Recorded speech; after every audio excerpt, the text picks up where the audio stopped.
Assalamualaikum warahmatullahi wabarakatuh. Perkenalkan, nama saya Susana Trilamarani, NIM S1T1919038. Saya merupakan anggota dari kelompok 11 Praktikum Jaringan Komputer 1. Di video kali ini saya akan bahas sedikit tentang media transmisi dan alat jaringan komputer. Baik, langsung saja. Yang pertama itu ada kabel UTP.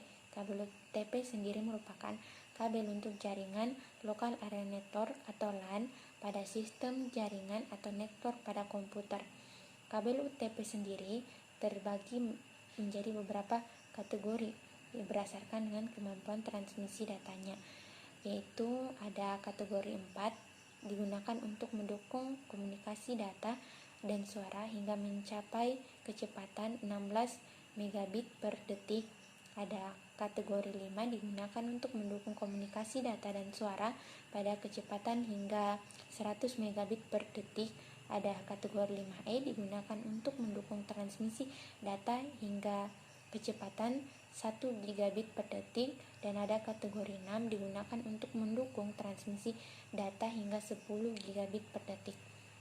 Selanjutnya terdapat RJ45 yang berfungsi sebagai penghubung atau konektor kabel UTP yang digunakan dalam jaringan. Selanjutnya ada fiber optik yang digunakan untuk mentransmisikan sinyal cahaya. Fiber optik ini dibagi menjadi dua, yaitu fiber optik outdoor dan fiber optik indoor. Terus ada tang crimping yang berfungsi untuk memotong, mengupas, dan menjepit kabel UTP ke konektor RJ45. Selanjutnya ada LAN tester. LAN tester berfungsi untuk mengecek koneksi sambungan kabel LAN yang terpasang pada RJ45 maupun yang terpasang pada RJ11. Selanjutnya ada router yang berfungsi untuk menghubungkan dua atau lebih jaringan yang sama ataupun yang berbeda. Selanjutnya ada switch yang berfungsi untuk membagi jaringan ke beberapa komputer. Selanjutnya ada wireless access point indoor yang berfungsi untuk memancarkan sinyal wireless yang dipancarkan dari router untuk membuat jaringan wireless LAN. Selanjutnya adalah ada wireless access point outdoor yang berfungsi untuk memancarkan sinyal wireless yang dipancarkan dari router untuk membuat jaringan wireless LAN. Namun cakupannya atau jangkauannya lebih luas daripada atau dibandingkan access point indoor. Selanjutnya ada LAN card.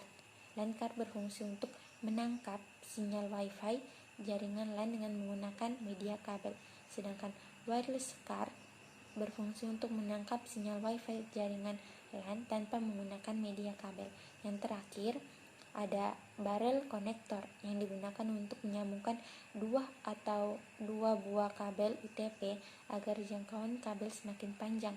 Namun saat menggunakannya maka kecepatannya akan sedikit berkurang.